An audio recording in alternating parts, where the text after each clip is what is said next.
Bryson Graham has started rebuilding the Chicago Bulls front office with hiring Stephen Mervis and Acie. We're talking about what those hires actually mean for the Chicago Bulls and how Michael Reinsdorf's press conference words are actually ringing true. We're talking about all that plus more on today's Locked On Bulls.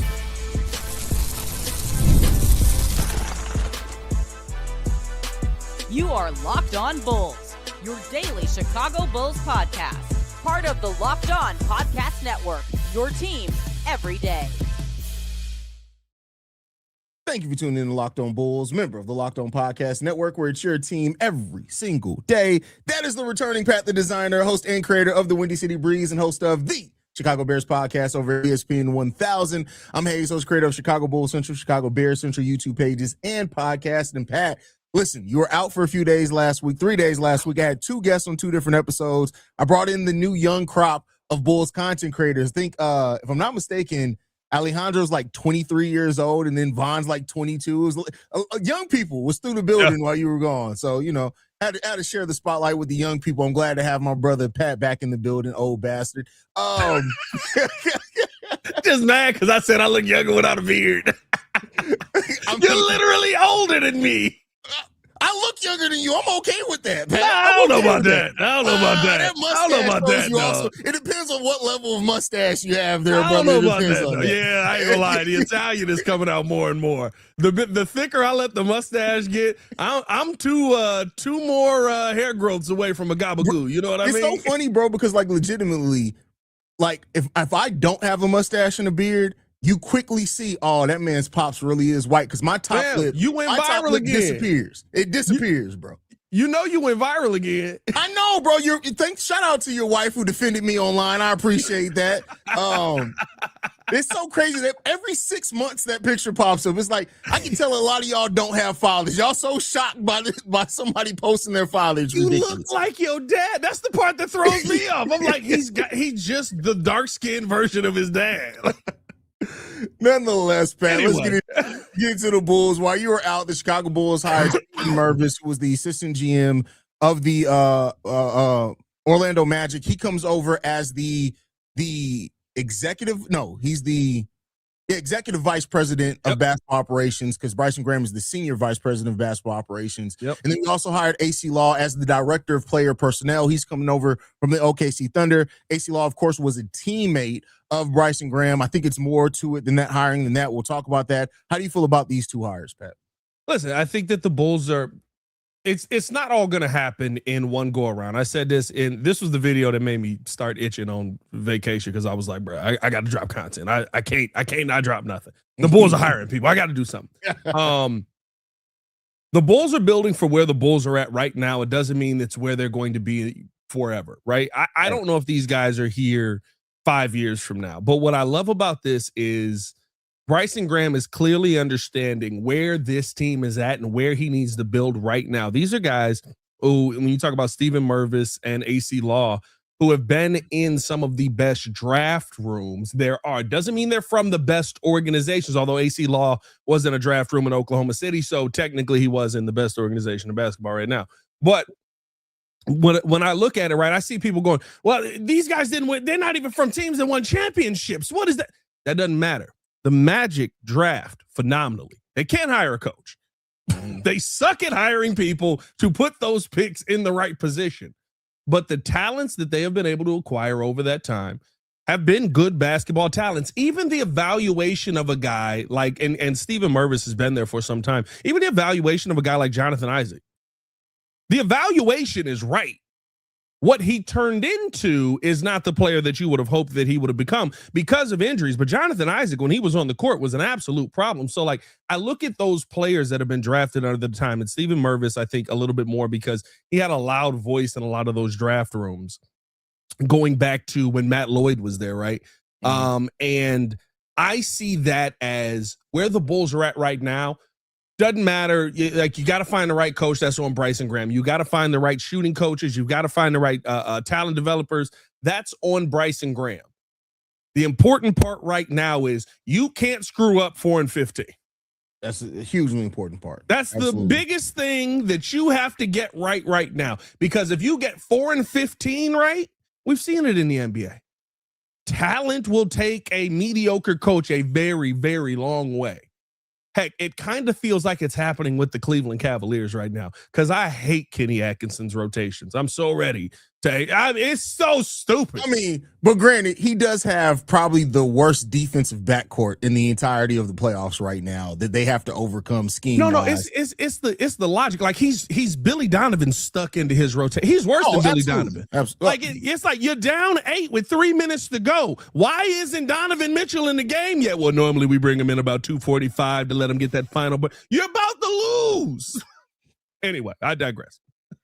Yeah, I mean, I look at this and I Bulls fans meet almost everything with pessimism up front. The Stephen Mervis to me is almost like you can't, like you said, you can't overlook how well that they've drafted over years. Now, is the team in it, like, have they been disappointing as a team? Yes. Part of that is that Paolo Banchero has not made the next step, but I tell you what, Paolo Banchero will probably be the best player on the Chicago Bulls right now. They drafted Franz Wagner. They got Jalen Suggs in there.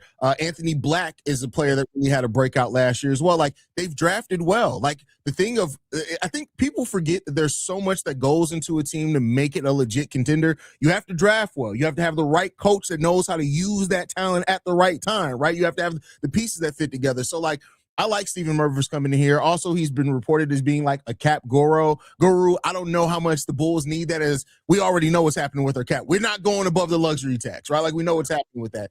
Acie Law, I was surprised to see how many people had negative things to say about Acie Law. And I think that, it all comes down to him being a former teammate of Bryson Graham. But the way I look at it is this, Pat, and you could correct me if you look at it differently, is that I don't think that Acie Law was just hired because he was a former teammate of Bryson Graham. I do think he left OKC because his boy Bryson Graham said, listen, come over here. I'll give you a raise. I'll give you a promotion, but I really need you over here to help build this. When you look at some of the players that Acie Law has been directly scouted and has been given credit for, I think that Acie Law, you want that eye for talent here. Acie Law has that eye for talent, and I'm not mad at him being here at all.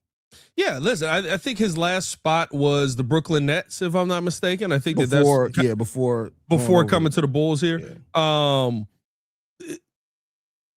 He was the one guy who was credited with heavily being in on Danny Wolf, somebody who y'all know I wanted the Bulls to go after. And you saw as he got more playing time, he was able to go out there and actually produce on the basketball court. Now, maybe that's just because he's got some basketball talent and the Brooklyn Nets are squalor, but they were confident enough to go out and draft pieces that I think right now you can say at least 2 of those. I mean, what, they have 5 draft picks? It was crazy that year. 2 of those 5, you feel like, okay, maybe there's something there. Now you got to put the right pieces in place. You got to develop it. They have to turn into a full-on team. But as far as the talent evaluation, there's no question about it. There's talent on that Brooklyn Nets team. You just got to find a way to develop that talent and get the most out of it. That's the goal of what you hired Acie Law to come in here to do, as well as, what I think is interesting is now he also has, as VP of player personnel, now he also kind of has this role of, like, not only just get the players in here, but get them comfortable, get them acclimated, help them to understand the team, help them to understand their role, help them to be comfortable in their life here in Chicago, right? Like there's all of these things where maybe he just got to get the talent last time, and then you kind of just got to let it go and see. Let's see how it develops, and let's see where the world goes. Now he gets to have a little more of a hands-on process or hands-on approach in that process. And I think that's going to help with the player development as well, because there's the one thing that I love about it is you see him or he's been able to see OKC and how they've done it. And then he was able to see Brooklyn and how they did it. And I'll guarantee you this, based on the results of the team, and I get it, very different talent levels, but I'm sure they do things differently. Yeah. I'm sure that you look around that building in Brooklyn and go, yeah, we wasn't doing that. Why y'all got him buying his own stuff? So just some of the players that Acie Law has been credited as scouting. Tyrese Halliburton, pretty good player there. Yep. Davion Mitchell, Keegan Murray, Cason Wallace, AJ Mitchell, Nikola Topic. Topic's nice. a tough one. Yeah, Topic's a tough one there. Cason Wallace and AJ Mitchell are hits there. And here's the thing, right? Your goal is to build a draft room. And I think this was the part that I wanted to emphasize in my video the most, right? Your goal is to build a draft room with people that have a ton of different opinions, but find talent. Yeah. That's the only goal you have right now. When we get to coaching, when we get to hires, None of them are a part of this. Bryson Graham, that's your sword to fall on if you F up. But when it comes to the draft room, you want to build as many strong voices in there as you can, because that is how you find talent. And hopefully the Bulls find some talent in this draft. If they don't, I mean, we're cursed. 4 and 15, 2 second-round picks, $68 million. We got to come out of this offseason with something. Yeah, we leaving here with something. I'm leaving here with something. We leaving here with something. We from Chicago. We leaving here with something. I'm from around the way.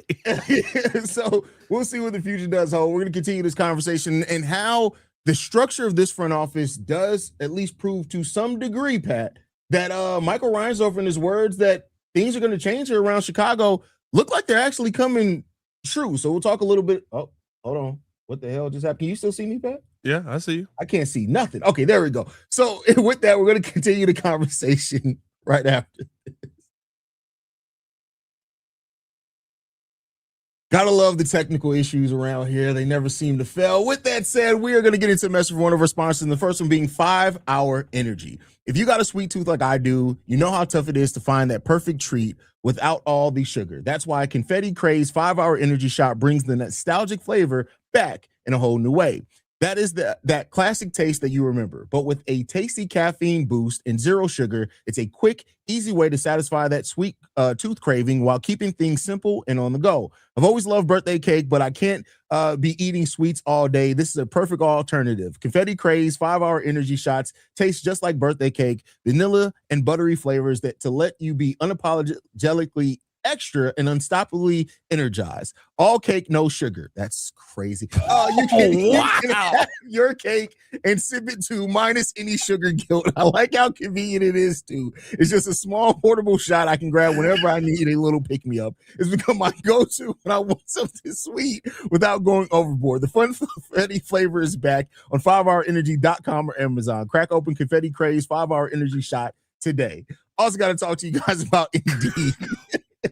Workplace chaos, deadlines stacking up, inbox overflowing, and that one position you have to fill still left sitting open. When the pressure's on and you need the right hire, this is a job for Sponsored Jobs. Indeed, Sponsored Jobs help you reach the people who actually fit what you're looking for, skills, experience, location, so you're not just hoping the right candidate stumbles across your post. Here's the stat that says it all. In the minute that I've been talking to you guys, a company like yours made 27 hires on Indeed, according to Indeed data worldwide. So if you're hiring, spend less time searching and more time interviewing candidates. You check all your boxes with Indeed Sponsored Jobs. Less stress, less time, and more results. When you need the right person to cut through the chaos, this is a job for Indeed Sponsored Jobs. And listeners of the show will get a $75 sponsored job credit to help get your job the premium status it deserves at Indeed.com/podcast. Just go to Indeed.com/podcast right now and support our show by saying you heard about Indeed on Locked On Bulls. Indeed.com/podcast. Terms and conditions apply. Need to hire? This is a job for Indeed Sponsored Jobs. More Locked On Bulls coming up next.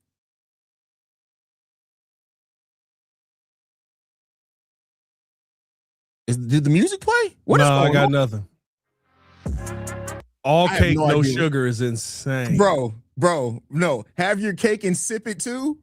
Like whoever wrote that ad read was trolling, bro. Hey, bro, it said you got to crack it open. All cake, no sugar. All cake, no sugar. Shout out to Mariah Mills. I was going to say shout out to Jaden Ivey, if we being honest. Pat. So Michael Reinsdorf at the press conference talking about the Bulls doing things differently, and this being a wake-up call for him in a lot of ways. He also talked about the Bulls not having a traditional structure. Pat, you may realize there's no GM talked about in that. They created a completely different position for Stephen Mervis, who has been reported that he's going to be the right-hand guy to Bryson Graham. Now, they could still hire a GM or somebody getting to the assistant GM title, leave that GM role kind of open to where you could promote somebody so somebody can't poach away from your front office if you start having success. There's a lot of different options here, but so far it seems like Michael Reinsdorf's words have been true. How you feel about it, Pat? Listen, I've kind of said this comparing him to the Bears, right? Where George got that first real go round, kind of got his teeth kicked in with Ryan Pace, and then essentially got it right with Ryan Poles, right? Like you have to learn on these jobs. And I know because we think ownership, right? We go, Well, you've been sitting with your dad the entire time. How did you learn nothing? You probably learned the business side of it, but that doesn't mean that you learn the ins and outs of the game, right? It doesn't mean that you learn what's going to be overly successful in the game, especially if you're learning in a situation that there's been a lot of losing. I think that Michael Reinsdorf is learning that being copycat is okay in the NBA, especially when you're copying the best. Now, you got to make it successful, right? But we've seen Boston have a setup this way. We have seen OKC have a setup this way. And Michael says, I want it to be similar to that because I like, and I think this is the part we don't, right? It's sports, it's basketball. You're enjoying what you're doing. It's a job and it's a business. Yeah. And in doing business, you have to have honor and integrity. Sorry, I got too far. But like at the end of the day, you have to make the work environment work well. And he's seeing an environment that other businesses around him, other teams around him are having a ton of success with, and he wants to follow that model. I respect that. I think that that's something that is going to make the Bulls a much better team. I think that in this situation, right, like you get voices that, like you said, he's his right-hand man. There is still a main guy that is in place that is the guy, but has a lot of say in what this team is going to do. And I think that that's important to have because now it's not, oh, this is my boss. It truly is a collaborative effort to try and be successful, which is what you want at the end of the day with all of these teams. It doesn't matter if the president is a genius and the GM's a moron if you win an NBA championship. Like you won an NBA championship at the end of the day, right? So I think that this just gives it more of a collaborative effort type of feeling. You've seen success with it around the league. I give Michael credit for going after this kind of motto, and hopefully it's one that works out for the Bulls' benefit. Hopefully. I mean, like you said, like you're emulating what some of the best, like the Spurs, Boston, OKC, like these teams have that non-traditional front office structure. So you are basically imitating them. And like you said, but it all comes down to having the right people, right? The structure isn't what creates, I think, success. It's having the right people and then letting the structure, if you need to form it in a non-traditional way, letting that be fine, but you have the right people in the building. That's the biggest lesson that I needed any of the Chicago Bulls to learn from in this is having the right people in the right positions and then trusting those people to do the job. Like that's really what it comes down to. And the one thing that I think you haven't learned, or that they have learned from, is you haven't heard a word from Michael Reinsdorf. Michael Reinsdorf did that press conference and said, your job. Remember in the press conference when they asked him about the coach, he looked there and said, hey, that's you. I found you find the rest of them. Exactly. That's on you. That I think is one of the biggest things. And I think we're living in this world now where we have the standard set. And I do think, I will say this, right? I know Bulls fans don't want to believe this. I do think this was always the standard. I do think Jerry did this as well. Excuse me. The Bulls aren't going into the luxury tax if they don't think they can win a championship. That's okay. Again, I'm not That's mad at logical. That. 22 teams in the NBA did not pay the luxury tax last year. Yes, it's not just the Bulls anymore. You don't have like this whole notion that people think that, oh, to be a winning team, you need to pay the luxury tax. That's been proven false a long time ago. Well, I think because what happened is, right, teams like Toronto, remember when the Bulls were running with Derrick Rose and stuff like that? Like there were teams like Toronto that were willing to pay the luxury tax to get beat by LeBron every year. There were teams that, right, so like, and I get it. You got to go for it. You got to go after it. But realistically speaking, we knew Toronto wasn't winning. So you were paying the luxury tax to get to the second round and get beat. And because of that, everybody was like, well, they're paying the luxury tax, so why don't we pay the luxury tax? Because you don't want to pay to lose. You have to put together a team that can compete that. You got to remember, too, the Bulls were ready to pay the luxury tax for Derrick Rose. He couldn't stay healthy. Well, that was the 1 year, yeah. And then Jerry was like, oh, yeah, see, this is exactly why we don't do that. Trade all these mugs. Yeah, it was the 1 year where we got Marco Bellinelli. Yeah. And, man, was that even a year? Did he play a full season here? He played a full season here. I loved Marco. I ain't gonna lie to you. I love Marco too. Bro, when he got honestly, had Rose been healthy, he would have been the perfect shooting guard next. He would have been the perfect shooting guard. He would have been the perfect shooting guard. Although you could have built around Jimmy Butler, but we don't know how to build around Jimmy Butler. But the bottom line is, right, like This feels like a front That's office. covered in my fall of the Chicago Bulls documentary. Oh, make sure to tap into that phenomenal documentary from the great Cordero Johnson. Yeah, put the full name out there, 100%. You got to put your real name on that. That can't be produced by Haize. That's fair. That's fair. Yeah, put the government on that. There was a level of work in that I can. The full government got to be. Yeah. But at the end of the day, listen, like it only matters if you win. That's the bottom line. You have to find the right people. You have to draft well. It only matters if you win. People are getting fired in Orlando. They drafted phenomenally. Yeah, they lost. So you got to find a way to win. You got to find a way to be competitive. And it feels like Michael is taking the right steps for Bryson Graham to have that opportunity. So we'll see what ends up happening.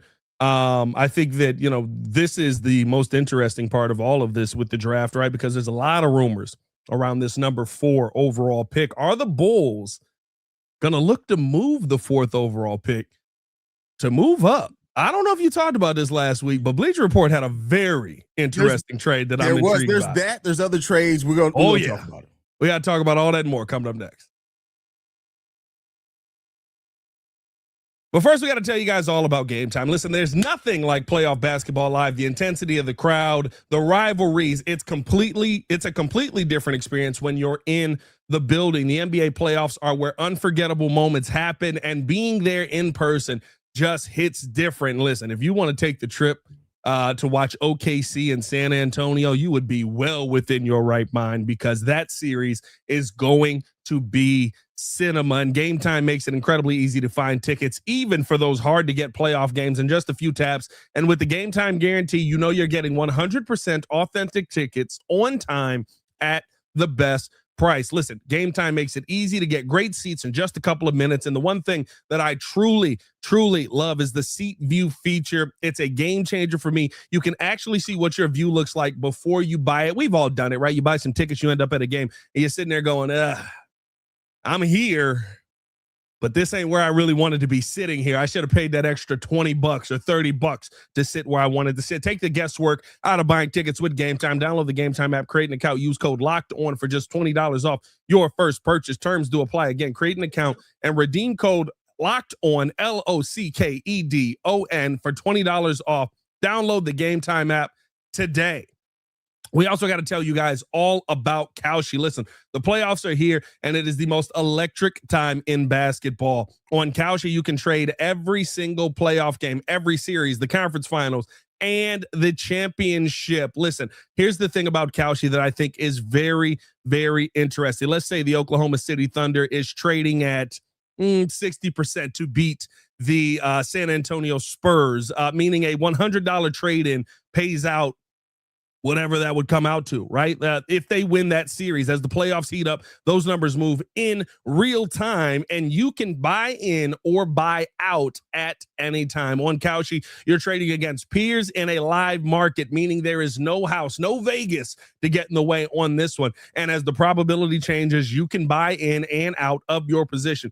For a limited time, download the Kalshi app and use code LOCKEDON to get $10 when you trade 10. KALSHI, Kalshi. Trade on anything. 18 plus only. Restrictions and eligibility requirements apply. Event contract trading involves risk and may not be suitable for all investors. Prices, values, and available markets may differ from those mentioned. For the information, see Kalshi.com/regulatory. More Locked On Bulls coming up next. I forgot I pressed it earlier, so it started off in the middle, but it is what it is. All right, Pat, with that said, and I guess this is the trade that you're talking about. So there have already been wild trade rumors with the Chicago Bulls and the number 4 pick. Some people have said, trade it for Giannis. You're stupid if you think that. Like, I'm sorry. But one of the ones that Bleach Report did point out was the Bulls getting Ja Morant, the number 3 overall pick, for Patrick Williams, Isaac Okoro, Rob Dillingham, and the number 4 overall pick. Is that the one you were talking about? Yeah, that is exactly the one I was talking about. Okay. How you feel about that? Here's what the question I always ask when we do these trade videos, right? Or trade topics. Does it make sense for both teams? Here is why, because the one thing that I've seen a lot of people have talked about with why this wouldn't make sense. Why would Memphis do this? Why would Memphis want to do this? Memphis don't want to pay Ja no more. Ja doesn't want to be there. Memphis don't want Ja. They want to get rid of him. When you want to get rid of a player, when you are at your wits' end with a player, what do? Usually you take a deal back that you go, I don't know about that one, but at least we got him off the books, especially when you feel like you have your players of the future already in place. Now, do I think that Cedric Howard and Zach Edey are going to be an elite tandem moving forward? I don't know. I think that Cedric Howard is going to be really good. I don't know if Zach Edey can stay on the court long enough for him to be a part of an elite tandem moving forward, but I don't think that it is out of the realm of possibility for Memphis to be in on a trade like this. Now, should the Bulls be in on a trade like this, I think is a very interesting question, because at the end of the day, dog, like, you got to ask the question. It sounds like a pause, but is the juice worth the squeeze? That's what you just ask yourself about that, because and don't get me wrong, like Ja's trade value is low. So if people are saying they got to be able to get more back for that than Ja, they via everything that we've heard, the trade value for Ja is at an all-time low right now. So that's where this starts off at.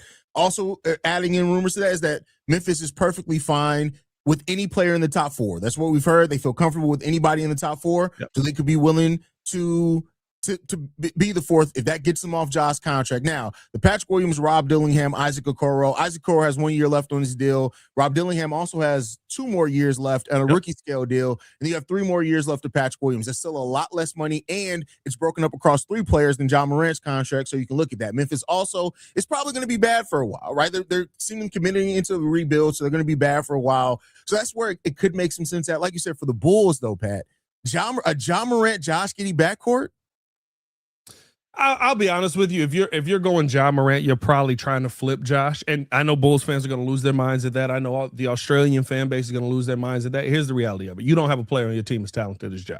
You don't. Where it becomes a problem is very much what we've seen. 2 things that stand out. 1, all Ja's problems are self-inflicted.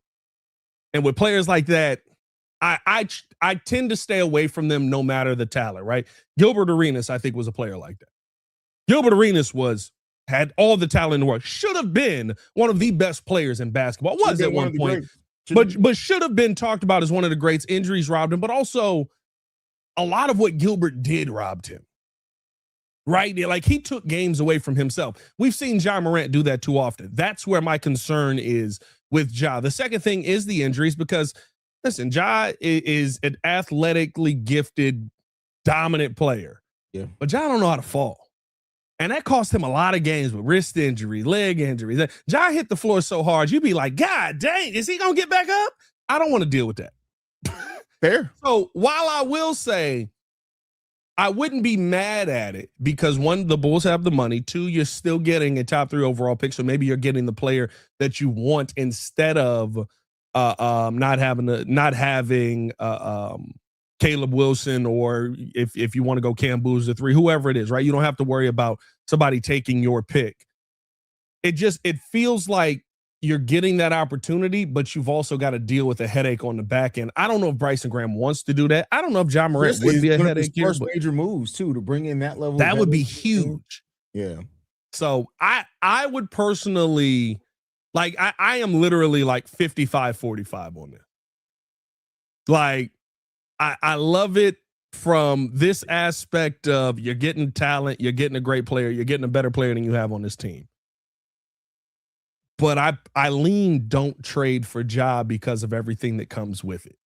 And it might set you back. And I mean, and also Bryson has been very clear on not wanting to skip steps, right? Like not wanting to do stuff like that. So that could is that skipping a step though? You're moving up in the draft, so you're still keeping 15.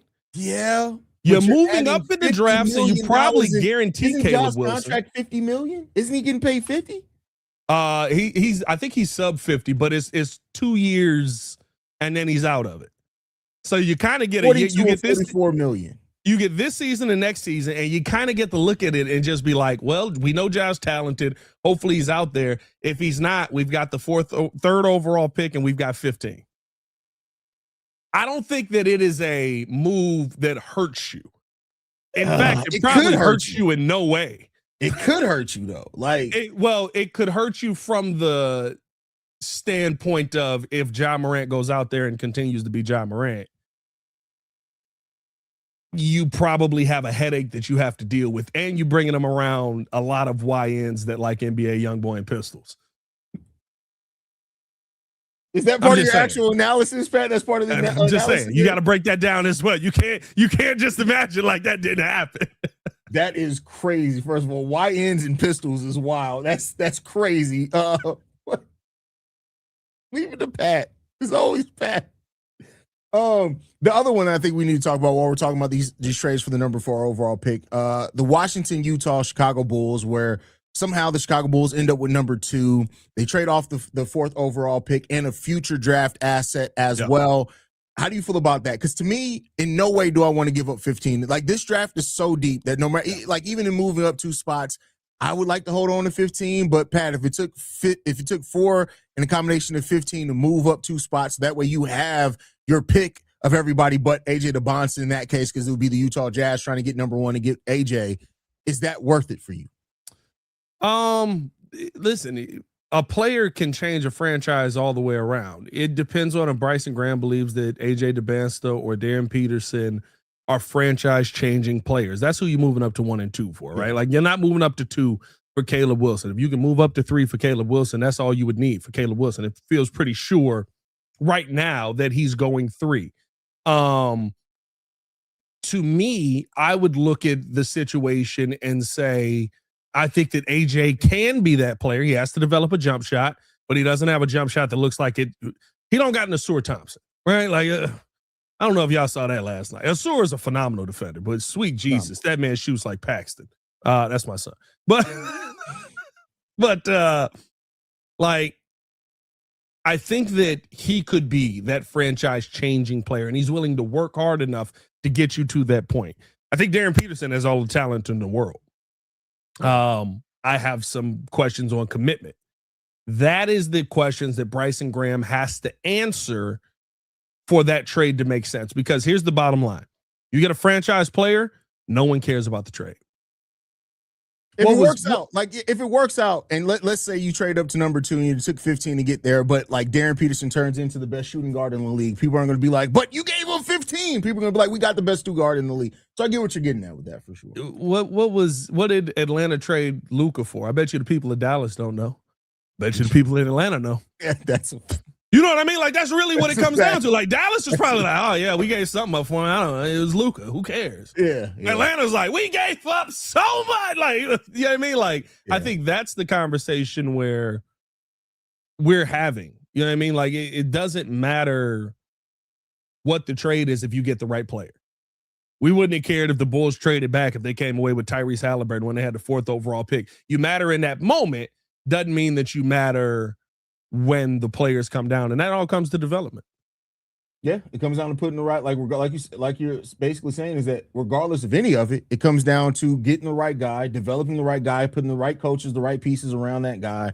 I'm kind of the mind, stay at 4 and stay in 15, but like I've said to everybody who's brought this up and talked to me about it, at the end of the day, Bryson Graham has to do what he feels is best for this team. And if that leads him to trading Giddey, trading Modest, trading number 4 and 15 to move up 2 spots, whatever it is, just be right about what you do. Don't start it off where we're looking and saying, this was your first move, like with AK with P. Will. That's all we can really say in regards to that. Yeah, we'll see. We'll see what ends up happening. I think the Bulls are in a phenomenal position here moving forward. Hopefully, they make the right decision. That's what it comes down. Like, at the end, it's so much we can break down on which player we like, which player we make the right choice. If you make the right choice, all is forgiven. Like, this organization could be back in a major way in one offseason.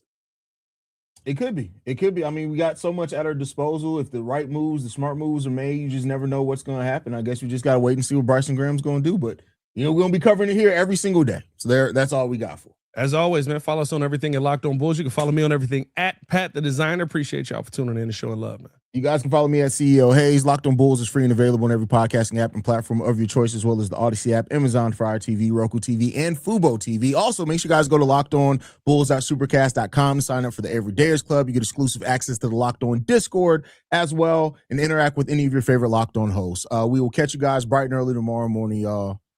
Peace.